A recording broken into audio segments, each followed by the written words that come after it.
महिलांच्या थेट खात्यामध्ये उपलब्ध करून देणार आहोत आणि साधारणपणे 5-6 तारखेपासून याची सुरू होईल आणि 8 तारखेच्या आत सर्व महिलांच्या खात्यामध्ये फेब्रुवारी महिन्याचा हप्ता हा त्या ठिकाणी उपलब्ध होईल। मित्रांनो नमस्कार। मित्रांनो, मुख्यमंत्री माझी लाडकी बहीण योजनेच्या फेब्रुवारी आणि मार्च महिन्याच्या हप्त्याबाबत मोठी अपडेट समोर आली आहे।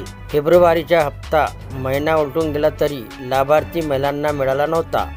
त्यामुळे लाडक्या बहिणीकडून फेब्रुवारीच्या हप्त्याबाबत विचारणा होत होती।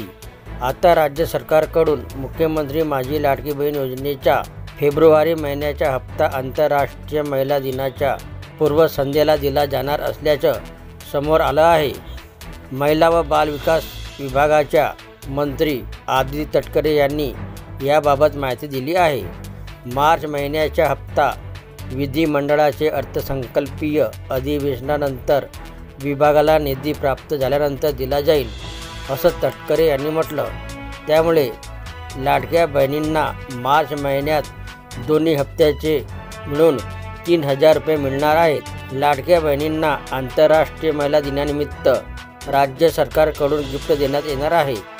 विधानसभा निवडणुकीत लाडकी बहीण योजना गेम चेंजर ठरली होती। लाडकी बहीण योजनेअंतर्गत पात्र महिलांना महिन्याला 1500 रुपयाची आर्थिक मदत मिळाली होती। त्यामुळे विधानसभा निवडणुकीत महायुतीला मोठ्या प्रमाणावर महिलांची मतं मिळाली होती। मात्र विधानसभा निवडणूक संपल्यानंतर राज्य सरकारने लाडकी बहीण योजनेच्या निकषांची काटेकोर अंमलबजावणी सुरू केली होती। तसेच लाडकी बहीण योजनेसाठी EKYC आणि जिवंत असल्याचा दाखला सक्तीचा करण्यात आला होता। याशिवाय लाडकी बहीण योजनेचे पैसे घेणाऱ्या महिलांच्या घरी 4 चाकी आहे किंवा नाही हे तपासायला सर्वेक्षण सुरू करण्यात आले होते। यामुळे लाडकी बहीण योजनेतील तब्बल 8 लाख लाभार्थी महिला अपात्र ठरल्या होत्या। तर ही होती मित्रांनो लाडकी बहीण योजनेबद्दलची माहिती आवडली असेल तर चॅनलला सबस्क्राईब करायला विसरू नका। जय महाराष्ट्र मित्रांनो।